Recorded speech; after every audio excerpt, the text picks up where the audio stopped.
Fellow Malawians, this year,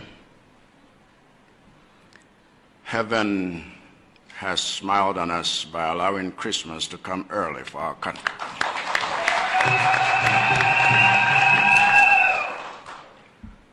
Never in the history of this nation has there been a developmental program as momentous as the one we are embarking on today with the Bridging Foundation, which has agreed to sign a cooperation agreement with the Malawi government today with the aim of investing $6.85 billion into various projects over the next 3 to 4 years.